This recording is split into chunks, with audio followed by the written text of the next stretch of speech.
Camp Wanahee, Part 8. Let's get straight into that. Does everybody remember the kids that went missing at the beginning of our little quest? So, it turns out the little bastards have converted. They snuck back into camp before we returned from our trip. Now, they keep on trying to get the other kids to join the Malaxo Drax side and start sacrificing each other. So, that's not great. We keep tying them up, but they still manage to get out somehow. They also smiled too much, like when Jehovah's Witness missionaries are trying to get you to take their pamphlets. And fingers crossed that we can end all of this soon. Anyways, back to day 3 of our trip to find the Traveller. I left the house in a rush, leaving behind my crutch. Maria could chew me out for it later, but I needed to be able to move quicker. Besides, my foot was feeling quite a bit better. Anyways, I began jogging. I couldn't see their flashlights, nor could I hear them. I hoped I'll be able to reach them before they started doing whatever they planned. I don't know how much time had passed, but I surprisingly didn't come across any of the faceless as I made my way back to the cave entrance. I soon came across the very strong smell of alcohol which burned my nose. Confused, I stopped and looked around with my flashlight. I saw the ground glitter a short distance away. I went over and found the remains of the jar of moonshine I had thrown earlier. More shocking, I found that the parasite on the tree had begun turning black and large parts were cracking and falling off. I quickly got out one of the other jars and poured a little bit on another tree that had not been hit by any of the previous alcohol. Well, there was a hiss as it hit the parasite, and I could see the tendril on the tree wave wildly from pain. The spot blackened almost immediately, and greys started to spread from it. The moonshine! Somehow, the Vernon brothers, the absolute batshit crazy son of a bitches they were, had made something that could kill the parasite. We might be able to do this after all. I grabbed my pack and started running. I didn't know how long I had, and I could hear the muffled screaming coming from somewhere. I heard a commotion. Someone cried out, followed by the sound of gunfire. I ran faster. I didn't know how many of the creatures there were, and likely more than 2 jars of moonshine could handle, but there would hopefully be time to take out all of them later. Right now, we only had to take out one and pray the person inside was still alive. I heard a few more gunshots as I ran, and thankfully nothing chased me this time. I realized for the first time that I wasn't running away from danger. I felt like an absolute lunatic for doing it, and self-preservation was screaming at me to stop, but I ignored it. It felt freeing. I saw a flash of blue and felt a concussive blast hit me, almost knocking me over. As I shook my head and began running again, I heard limbs above and around me breaking, followed by several impacts. Looking around me, I saw several faceless writhing on the ground. None of them were dead, but many appeared to have broken bones and were attempting to move the now broken bodies that they were using. A few looked to have fared better than others. Coot had definitely brought some heavy stuff with him. That would have been great if it hadn't put me in the middle of a bunch of faceless. I could hear yelling now. Definitely Coot. Knowing that there might be some that could likely chase me, I decided to sprint the rest of the way, hoping to avoid as many as possible. I saw flashlights moving around wildly. "I'm coming! Don't fucking shoot me!" I screamed. "Kyle?" Maria called back. "Hurry! Coot is hurt and we need to get out of here!" More gunshots rang out. "Keep going! I'll catch up!" I yelled. As I ran, I finally saw them.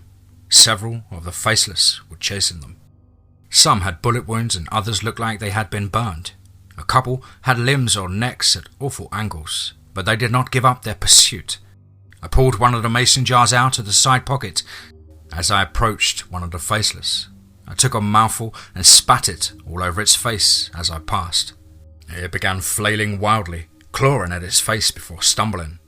I did this twice more and broke through the pack to where the others were. My lungs were on fire. I didn't know how much longer I could run.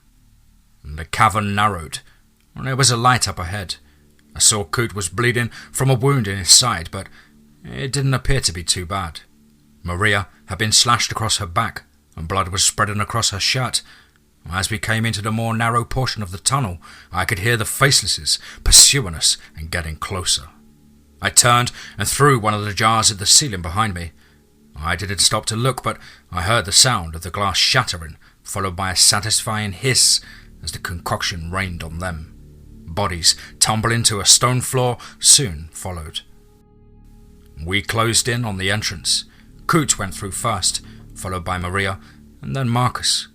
I turned to look behind me as I neared the mouth, and I saw that a good 6 or so, faceless, were writhing and turning black in a mass of bodies. The parasite fell away and revealed the faces beneath, long dead and cold. All but one. But that's only because they didn't have a head. That was odd, since none of the other creatures had any missing limbs. The headless one continued to struggle. Apparently, not enough of the moonshine had splashed onto it. Part of the parasite did slow away on the shoulder, rendering the arm useless. My curiosity was then cut short, and from the blackness beyond I heard a scream, and I saw the Faceless. Apparently uninjured and not planning on letting us get away. She leapt over the bodies and was sprinting at me. She had never been this fast before, but this was her home. She knew it best, and of course, she would be able to traverse it so much quicker. I turned and ran. The Faceless was gaining ground faster than I could grab the other jar of moonshine. I felt stupid for not having it readily available. As I ran, I took off my pack. I turned the corner where the boulder was and saw that others were outside the opening. I threw the pack at them. "Grab the moonshine! Main pocket!" I screamed as I moved through the narrow cracks. "She's right behind me! Get the moonshine on her!" None of them were ready for this. By that, I mean they let my pack hit the ground. I heard a pop as it impacted. The Faceless slammed into the boulder behind me and began making its way through the crack, reaching and clawing at me. The others scrambled to the bag and I could hear the sounds of shattered glass as they opened it. I was at the mouth of the crack. "Get whatever you can!" I felt something grab my shirt, yank me back, and I hit the ground hard. The air knocked out of me and my ears rang. I saw the Faceless appear as the tongue whipped out and wrapped around my neck, cutting off my shout of surprise. I grabbed at it, tried to claw or rip it or something. It wasn't working. My face began to feel swollen as it lifted me upward. I couldn't do anything but stare at the skin-covered face, watching as it screamed. It was only now that I noticed how anguished that sound truly was. She was still alive. She was still alive after all of this time, and she knew what was going on. She knew what would happen. Shit, I thought. I guess there were much worse fates at Wanahee. As I was lifted by my throat, time seemed to slow and stretch. I was terrified, but also at peace. I tried my best, and ultimately I had failed. There was some sort of comfort in that, though. I welcomed whatever was to happen next. My mind and vision started to fuzz from lack of blood and oxygen. I heard a roaring shout, and as my sight began to tunnel, I saw someone run up and stab something into the screaming mouth of the Faceless. The tongue around my neck unraveled, and I hit the ground again. I was coughing and gasping for air, and I heard the screaming of the Faceless become clear. I saw her collapse, Coot standing with a large shard of glass in his hand, blood dripping from it. Hands grabbed me, pulling me up and away. And there was a silence on that switchback. Wind blew through the trees below, rustling the trees below and sending waves of movement through them as it passed. Coot stood silently over the Faceless, breathing heavily as he looked down at her. The creature writhed as the parasite greyed and blackened. It cracked and fell away, revealing a gaunt and sallow features of a woman we had come searching for. "Move! Get away!" It was barely a whisper from her. She was very weak, but the intensity was still there. The tongue of the parasite was moving wildly. I had found Coot's leg, wrapping around it, and Coot cried out as it yanked and buckled his knee, causing him to fall, the shard of glass flying out of his hand. I pushed the two away from me and grabbed my pack. I grabbed a shirt that was soaked with moonshine. I ran over and rang it out over the moor, which gnashed wildly, trying to pull Coot's leg inside. He fought hard against it. The entirety of the parasite shuddered as the moonshine splashed across it and within its mouth. The tongue loosened and Coot moved away. Marcus and Maria were by my side moments later, wringing out their articles of my clothing. A symphony of hissing could be heard as the parasite blackened. A foul smoke rolled, smelling of burnt hair and a frat house bathroom after a kegger. The rest of the parasite soon fell away, revealing a nude, dangerously thin figure beneath, breathing weakly. I heard the rustling of a pack in a plastic bag being ripped open, and Coot came up next to us, holding a bottle with a beautiful white and sky blue liquid swirling inside. "Drink this," he said as he held it up to the woman. As she did, she seemed to regain some of her strength. Marcus and I helped her up slowly. "Thank you," she rasped. "Please, we must leave." "I already caught us a ride, lady," Coot said. He handed her an oversized Camp Wanahee t-shirt, which she accepted. It featured a child's drawing of the camp and with a cute childish rendition of Treeleg as the mascot. "Very well," she said. The traveller found the piece of glass Coot had used to stab the parasite, and with it she cut her finger and used the blood to draw a symbol on the ground. She whispered something, and a shimmer crossed the opening. The traveller seemed to become weaker as this happened, propping herself against the cliff. "Hopefully, this will hold any of the others at bay. We should be safe for a time until whatever way you have of escaping comes to find us." She made her way over to a rock and sat down. Maria joined her, and they began talking. While I was trying to get the glass out of my clothing and pack, I saw Marcus go over to the opening, where a faint shimmer could still be seen. He raised his hand and touched it. It didn't pass through, and there was a zap sound, which he withdrew his hand with a yelp. "Shit, that hurt!" I chuckled. I noticed a pile of clothing on the ground by Coot's pack, went over and examined it, finding it was a bunch of wool items. "Martha is how we're getting out of here?" Coot was standing nearby, eating some jerky. I waited for him to continue, maybe after he had finished his bite of jerky, but he just took another one. "Okay, but how?" I asked exasperatedly. "I've been training her," Coot replied as he rubbed his temples. "I have it figured out, Carl. Get off my back." I looked at Marcus, but he shrugged. I just shook my head and began picking out the shattered pieces of glass from my clothing. After a few minutes, I noticed movement at the entrance to the cave. I saw that one of the faceless had been crawling all this way, the one without a head. It was very shaky as it moved, jerking as the parasite contracted around the frame to move it. The right arm hung limply behind it. Most of the infestation there had died, and it contacted the barrier, and there was another zap, which got everyone else's attention. I heard Coot mumble something as he stumbled over to the barrier. He knelt down and his face hidden by shadow. The creature continued to try and find a way past the barrier, only to be met by more zaps and flashes, illuminating Coot's face. And for the first time since I had known the man, I saw him crying. Marcus and Maria were standing now. The traveller quietly made her way over to Coot, placing a hand on his shoulder. The touch brought him out of his trance, and he stood up quickly, wiping his eyes. "I take down the barrier," he said as he moved past her, going to his pack. The traveller didn't do anything. She seemed to be staring at him, evaluating Coot. She took too long for Coot's liking. "Are you deaf, woman?" he shouted. "Take the barrier down!" He had a foldable spade in his hand. She turned to me. "Do you have more of the concoction to kill the parasite?" "Yeah, there's still a fair amount of it in my clothing that I can wring out onto it." The traveller sighed, drawing several shapes in the air and waving her hand.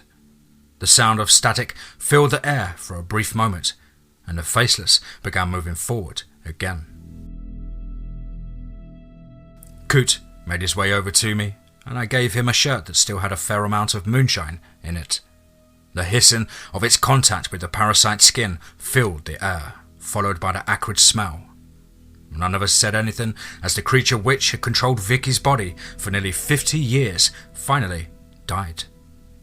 He wiped away the dead portions of the parasite that remained before wrapping her body in a green tarp.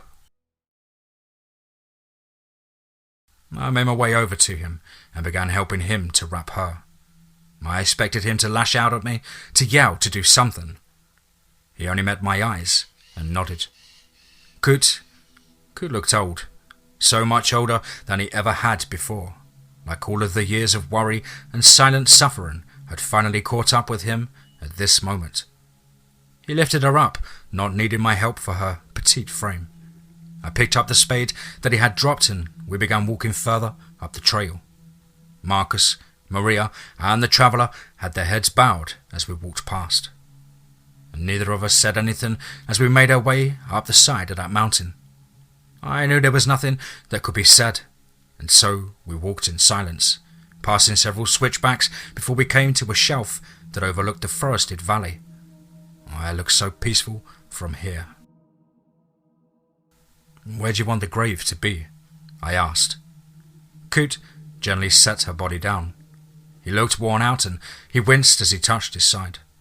The spot, which had been covered in bandages, was wet, the blood having seeped through them as we made the climb. Still, he came over to me and reached for the spade. "I'll do it." "No," I said with quiet determination. "You'll get your turn, I promise. Just rest for now. Take some time." Well, there was an emotion I can't discern in his eyes at that moment, and I thought he was going to protest some more. Instead, he looked over the valley. "Bury her right there," he said, pointing over a few feet away. "She loved the woods. She would want a front row seat to watch over it." The digging was slow. The small folded spade was not the most effective tool, but it got the job done. After I had dug several feet down, Coot came over and helped me out of the hole, where he replaced me. After an hour, the hole was finished. It wasn't the neatest or cleanest, but I was still proud of it. I helped Coot out of the hole, and he walked over and gathered up Vicky's remains, cradling her in his arms.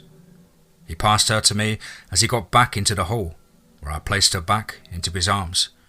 And Coot laid her down and then placed his hand on her chest, where he held it for a few moments. Then he straightened up and I helped him out of the hole again. The two of us began pushing the dirt into the hole.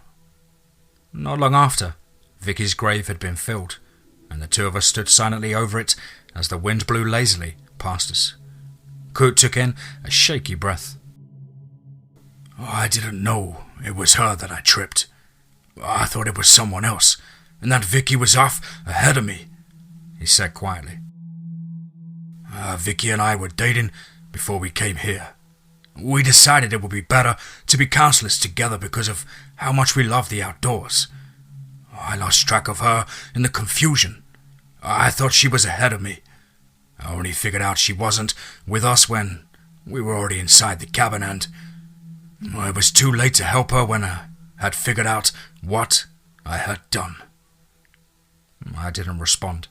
I turned my head to look at him, and he continued to look at the grave at his feet. "It was a mistake, but it was still the reason she died. There's no way around it," he said, his voice trembling. I've had to live with it all these years. I know you will have to deal with your own mistake for a long time as well. I don't know what took Ruby. The thing you described as something I have never seen before. Maybe that traveler woman knows. I have no idea. All I know is that you have some things to work out and you're going to have time to do it here. Try to make the best of it. Try to be better. It took me far too long to figure it out, and that's what I should have done all along. Not just acting like I was different. It took me until today to figure that out. I'm sorry, Coot. I know, he whispered. So am I. I put my hand on his shoulder. You ready? Coot nodded. We made our way back down to where the others were waiting for us. Not long after, we heard beating wings and looked out to see Martha, the moth bear, flying towards us in the early afternoon sunlight. I had never been too close to Martha because she was still part bear, and that's not something I want to risk. But being this close and her beating wings threatening to blast us off the cliff, I realized how absolutely massive this creature was. Easily 9 feet long and a wingspan of 30 feet. And she was absolutely massive. Martha landed by the pile of clothing and began eating, and Coot placed the harness over her, which was something he'd apparently thought about bringing. To this he attached a large net which hung underneath. Coot informed us that we could all fit in the net, though it would be uncomfortable, and none of us cared. Coot then clambered into the saddle, giving some instructions for Martha to begin hovering. The 4 of us placed our things into the slack net and climbed into it. And soon we were flying over the forest surrounding Wanahee. Watching the trees pass so effortlessly beneath us was surreal. So much ground covered in such a short amount of time. After 20 minutes, we passed over a clearing that I'd never seen before. As we came over it, I saw that the trees had been cut down, and there was a massive symbol glowing in the middle of it. It glowed so brightly that it hurt to look at directly, and when combined with a disorientating orange light, it gave me a sense of vertigo. I saw numerous horrors milling around. The variety was stunning, each one terrible in their own way. "Wait," the traveller said as she leaned over the net to look down, and there was a tremble in her voice. There's someone in my Laxodrak?" "Well, that's why we came looking for you," I said. She said something in a language I didn't know. It didn't sound like it came from our realm of reality. I didn't understand it, but it made me immediately queasy. "Can we stop it?" Maria asked. The traveller didn't say anything for a time. "Possibly." She said nothing else as she stared downward. Marcus, Maria, and I all shared looks. Of course, things weren't going to be easier with a trans-dimensional being. As we crossed into the clearing of the camp, there was a strange tingling sensation. I also had the taste of hydrogen peroxide in my mouth. This seemed to comfort the traveller, but I didn't care to ask why, assuming it had to do with some sort of magic. And we landed, and we were met by Tuita and the rest of the councillors. Coot, who seemed to be going strong, began to talk to them about what happened. The rest of us saw to our injuries. Maria needed a few stitches for her back, which I had to do. I'm not a fan, by the way. Marcus had a change of bandages, and I was cleared to walk around without a crutch. We helped the traveller to find a place to stay and got her some food. And once this was done, I passed out in my cabin. Well, finally, you're all pretty much caught up on what has been going on. We've had some plans set to go and possibly stop the summoning. I hope we can. The players are starting to get real appealing. I mean, there's also the whole world-ending thing I hope to stop. But the whole itchy nows thing, yeah, it's currently much more annoying. Priorities get a little messed up at the end of the world, I guess. I'll see you all soon.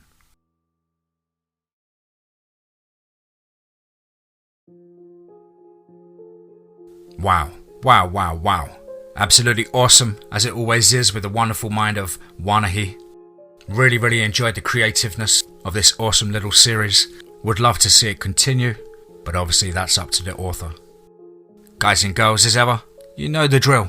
Please do let us know what you thought down below in the comments box. Please do like and share. It really does help build the channel and our community further. And why not hashtag TeamFEAR and DMT's Cryptid crew. Of course, I'm always on the lookout for brand new stories. If you believe you have the next big hit, or just want to have a crack at writing, please do get in contact with myself at the usual email on screen, which is dmtforesterfear@gmail.com. I look forward to hearing from you. Been nothing but absolute horrors in regards to my technical issues, but bear with me guys, I will get things back up and running, I'm sure, in the next few weeks, back to the busy schedule. Of course, a huge thank you to my wonderful and dedicated Cryptid crew members for sticking with me for the last few months that have been a bit rocky, to say the least. And of course, a huge welcome to all of you brand new subscribers over the last 2 months. Seen a huge increase. Hope you guys are enjoying the channel as a whole, from the true and fictional content. Don't forget to check the playlists. Lots of hidden gems within the playlists. As always, I hope you're all well and happy, family and friends alike. But above all, remember, be safe, not sorry.